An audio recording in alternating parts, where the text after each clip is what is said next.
Manager forces me to get a doctor's note despite it being illegal. My doctor writes him the most passive-aggressive note, signing me off for 2 weeks instead of 2 days to teach him a lesson. When I was in my early 20s, I worked at a supermarket.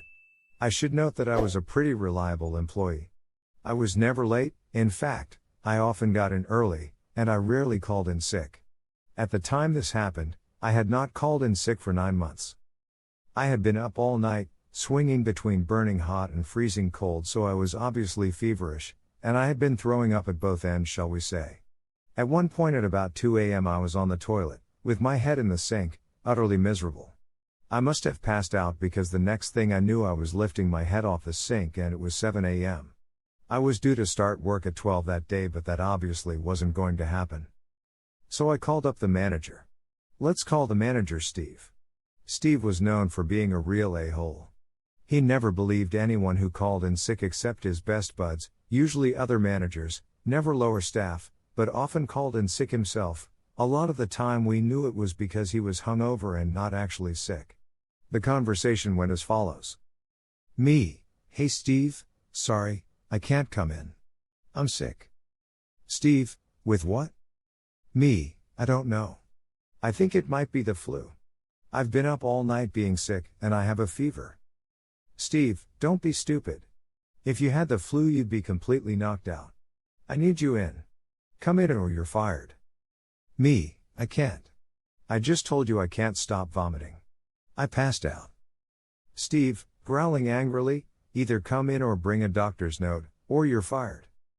In the UK, you are legally allowed to self-certify for 5 days.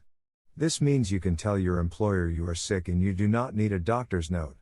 If you're sick for more than 5 days, you then need a note. It is also illegal to demand a doctor's note during the self-certify period. I knew this, but I was terrified. This was during the recession. I couldn't afford to lose my job. So I got myself dressed. Almost passed out trying to do so. Then trudged to the doctor, some 25 minutes walk away. I end up sitting in the doctor's office for a little over an hour, which for walk-in was pretty good. I get in to see the doctor and she is furious at me for coming in.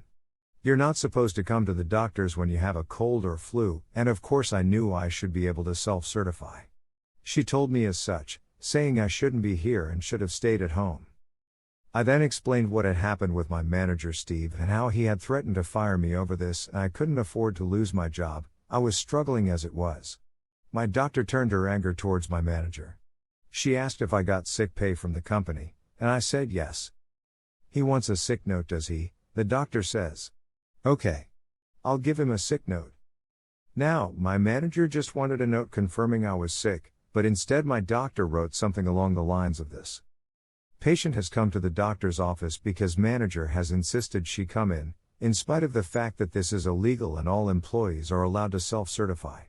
Due to being forced to make this unnecessary and highly dangerous trip when the patient is ill, has a fever of 40 degrees Celsius, and almost passed out in the waiting room, I am signing patient off for 2 full weeks to recover." Had patient been allowed to self-certify as is the law, they might only have needed a few days, but due to straining themselves, they now require 2 full weeks. They are not to be permitted to work until, date in 2 weeks. The doctor said she would have signed me off longer, but this was the longest she could do without requiring further evidence. So basically, instead of just being off for a few days, I was now signed off for a full 2 weeks, and I'd be paid for it. I went to my place of work, at which point one of the duty managers saw me and asked me what the heck I was doing here. "Go home." I was obviously very unwell. I explained what happened. They agreed to help me downstairs to Steve's office and went with me inside. I handed Steve the note. He looked worried and tried to say I wasn't being serious about firing you. "Well gee, when you angrily growled it down the phone it sure sounded like it." The duty manager then declared that they were going to drive me home. It was clear Steve wanted to argue but had the sense to know he shouldn't. The duty manager then drove me home, made sure I was okay, then went back to work where they informed our union rep of what had happened.